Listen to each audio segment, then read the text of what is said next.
क्या हालचाल है, कैसे हो आप लोग।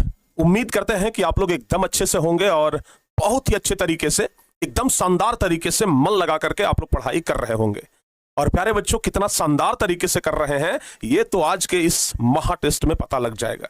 क्योंकि आज हम आप लोगों को जो टेस्ट लेने जा रहे हैं इसमें सोशल साइंस का सबसे महत्वपूर्ण चैप्टर, खास करके हिस्ट्री का सबसे महत्वपूर्ण चैप्टर भारत में राष्ट्रवाद का क्वेश्चन होगा।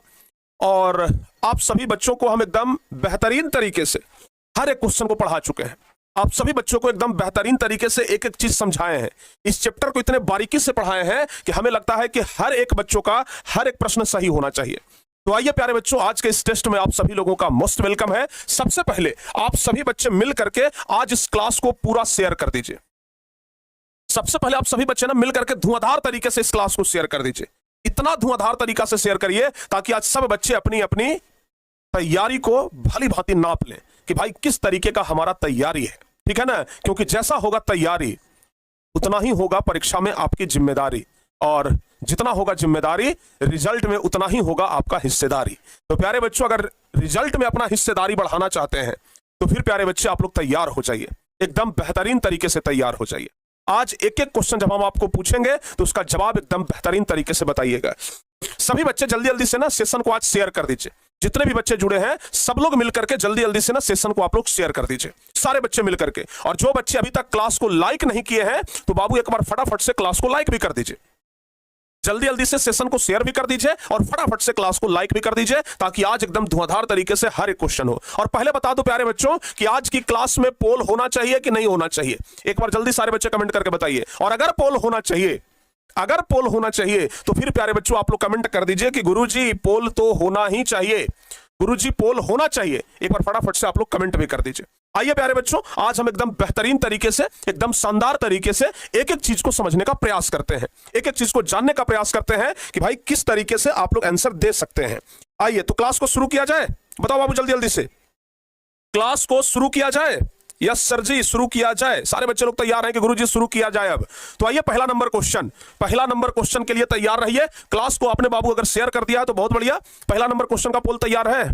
चलिए पहला नंबर क्वेश्चन का तो पोल तैयार है बाबू, पहला नंबर क्वेश्चन का पोल तैयार है।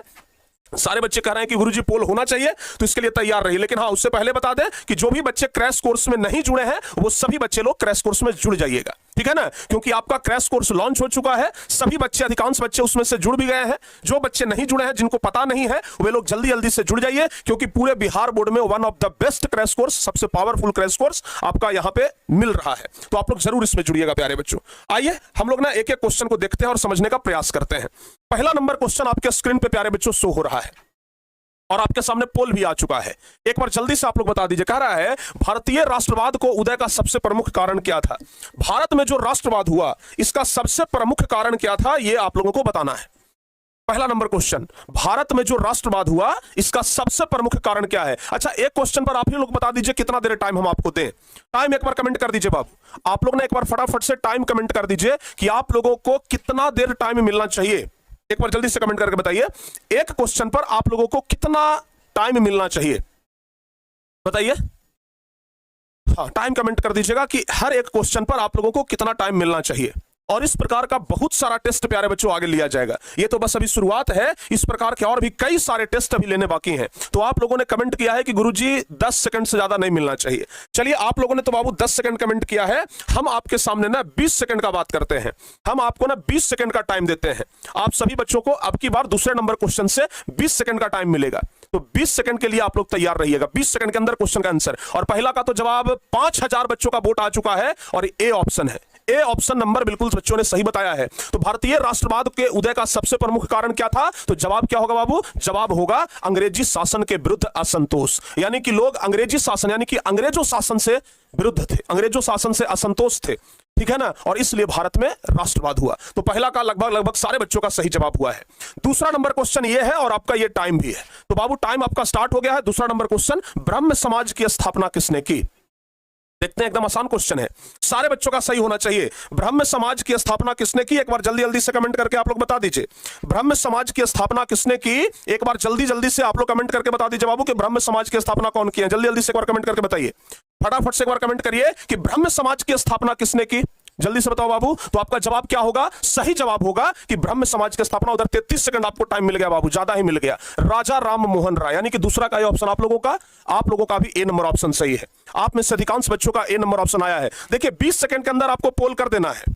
अगर 20 सेकंड के अंदर आप पोल नहीं करते हैं तो फिर दिक्कत होगा, इसलिए 20 सेकंड के अंदर अंदर आपको पोल बाबू कर देना है। तीसरा नंबर क्वेश्चन बता दीजिए। लीजिए भाई, नया टाइम आपके लिए शुरू हो गया है। आर्म्स एक्ट किसने लागू किया था? यही आर्म्स एक्ट प्यारे बच्चों याद करिए, जिसको हम लोग क्या कहते हैं? शस्त्र अधिनियम कहते हैं। आर्म्स एक्ट जिसको क्या कहते हैं? शस्त्र अधिनियम कहते हैं। कहते हैं कि नहीं कहते हैं? आपको हम आज भी बताए हैं, आज सुबह सुबह ही बताए थे कि शस्त्र अधिनियम किसने लागू किया था। वर्नाक्यूलर प्रेस एक्ट हो गया, शस्त्र अधिनियम हो गया, ये सब कुछ बताए थे ना आप लोगों को। वर्नाक्यूलर प्रेस एक्ट के बारे में बताए थे, आर्म्स एक्ट के बारे में बताए थे। तो फिर बताइए ना कि ये शस्त्र अधिनियम किसने लागू किया था? बताओ बाबू एक बार फटाफट से, शस्त्र अधिनियम किसने लागू किया था? तो जवाब क्या होगा? जवाब क्या होगा भाई? ए नंबर ऑप्शन बता रहे हैं। अरे तीसरा का ए नंबर ऑप्शन, डलहौजी ने। भाई डलहौजी कब बताए थे हम आप लोगों को? डलहौजी कभी हम बताए हैं कि शस्त्र अधिनियम डलहौजी लागू किया था? लॉर्ड डलहौजी का नाम हम पूरे चैप्टर में भी कहीं पर लिए हैं। चौथा नंबर चैप्टर में, पूरे चैप्टर में भी कहीं पर लॉर्ड डलहौजी का हम नाम लिए हैं? कहीं नहीं लिए हैं। तो भाई मेरे, इसका जवाब याद रखिएगा, लॉर्ड लीटन होगा। लॉर्ड लीटन याद रहेगा। लॉर्ड लीटन ने आर्म्स एक्ट लागू किया था। किसने किया था? लॉर्ड लीटन ने आर्म्स एक्ट लागू किया था, याद रखिएगा। आगे बता दीजिए। हाँ, अगला नंबर क्वेश्चन का टाइम है बाबू। बंगाल विभाजन के परिणाम स्वरूप किस आंदोलन की शुरुआत हुई? प्यारे बच्चों आपको पता होगा 1905 ईस्वी, 1905 ईस्वी में बंगाल विभाजन हुआ था, जिसमें बंगाल को दो भागों में बांटा गया था। अंग्रेजों का रणनीति था कि फूट डालो और शासन करो, हिंदुओं और मुसलमानों में फूट डालेंगे और शासन करेंगे। तो प्यारे बच्चों, बंगाल विभाजन के परिणाम स्वरूप किस आंदोलन की शुरुआत हुई? बताइए। बंगाल विभाजन के परिणाम स्वरूप किस आंदोलन की शुरुआत हुई थी? एक बार जल्दी से बता दीजिए। बंगाल विभाजन के परिणाम स्वरूप किस आंदोलन की शुरुआत हुई थी? जवाब क्या होगा एक बार बताइए। बी नंबर ऑप्शन सबसे ज्यादा बताने वाले बच्चे जा रहे हैं, बी नंबर की ओर सबसे ज्यादा बच्चे भाग रहे हैं भाई। और आप लोगों को हमने 20 सेकंड कहा है, लेकिन आप लोग टाइम बहुत ज्यादा ले रहे हैं, इसलिए आपसे रिक्वेस्ट है थोड़ा सा फास्ट जवाब दीजिए बाबू, ठीक है ना। बंगाल विभाजन के परिणाम स्वरूप किस आंदोलन की शुरुआत हुई? जवाब क्या होगा? जवाब होगा यहां पे, बंगाल विभाजन में हुआ था बंग भंग आंदोलन। क्या हुआ था? बंग भंग, यानी कि चौथा का बी ऑप्शन। बंगाल विभाजन में हुआ था बंग भंग आंदोलन, यानी कि चौथा का बी ऑप्शन सही होगा। आइए 5वां नंबर क्वेश्चन, चलिए एक बार जल्दी जल्दी से जवाब बताइएगा, टाइमिंग आपका शुरू हो गया है। बंगाल विभाजन 1911 में किसने रद्द किया? आपको बताए थे कि बंगाल विभाजन 1905 में लागू हुआ था, 1905 में लागू हुआ था, और बाबू 1911 में रद्द भी हो गया था। 1911 में ना रद्द भी हो गया था। आप लोगों को यह बताना है कि आखिर रद्द किसने किया था? बंगाल विभाजन को रद्द किसने किया था, यह बता दीजिए। 5वां का जवाब बी ऑप्शन आ रहा है। गलत हो जाएगा। अगर बी ऑप्शन आप जवाब दे रहे हैं तो समझ जाइए गलत हो जाएगा बाबू। 5वां का जवाब बी ऑप्शन तो कभी नहीं होगा। 5वां का जवाब बी ऑप्शन तो कभी नहीं होगा, गलत हो जाएगा। हम संभलने के लिए बोल रहे हैं। 5वां का जवाब बी ऑप्शन कभी नहीं होगा बाबू, हम संभलने के लिए बोल रहे हैं। इसका जवाब होगा डी ऑप्शन, लॉर्ड हार्डिंज। और बच्चे इसका जवाब गलत बताए हैं। तो चलिए कोई बात ना, एक दो क्वेश्चन अगर गलत भी हो जाए तो चल जाता है, ठीक है ना। जहां पर इतने सारे क्वेश्चन हो रहे हैं वहां पर एक आध क्वेश्चन गलत हो जाना कोई बड़ी बात नहीं है। आइए बाबू 6वां नंबर क्वेश्चन, फूट डालो और शासन करो की नीति किसने अपनाई थी? ये किसका नीति था कि फूट डालो और शासन करो, यानी कि हिंदू और मुसलमानों के बीच में फूट डालो और शासन करो? ये किसका नीति था? आप लोग बताइए। हिंदुओं और मुसलमानों के बीच में फूट डाल दो और फूट डाल करके शासन करो, यह नीति किसका था बाबू? एक बार जल्दी से बता दीजिए, फटाफट से बताइए। हिंदुओं और मुसलमानों के बीच में फूट डालो और शासन करो की नीति कौन अपनाया था? एक बार फटाफट से बता दीजिए। फूट डालो और शासन करो की नीति किसने अपनाया? तो प्यारे बच्चों, फूट डालो और शासन करो यानी कि राज करो। वाह क्या बात है। इसका जवाब देखिए कैसे सब लोग दे रहे हैं। यानी कि हार्ड क्वेश्चन आता है तो थोड़ा आप लोग समय लेते हैं जवाब देने में, और जब क्वेश्चन आसान आता है तो जवाब तुरंत आपके मुंह से निकल जाता है। देखिए ये आसान क्वेश्चन था, तुरंत सब लोग अभी जस्ट नाउ में ही सब लोग बता दिए हैं आंसर। और वाह, ए नंबर ऑप्शन सबसे ज्यादा बच्चों ने बताया है, यानी कि फूट डालो और राज्य करो की नीति अंग्रेजों ने अपनाया। 6 का ए ऑप्शन सही होगा। फूट डालो और राज्य करो की नीति अंग्रेजों ने। बाबू याद रख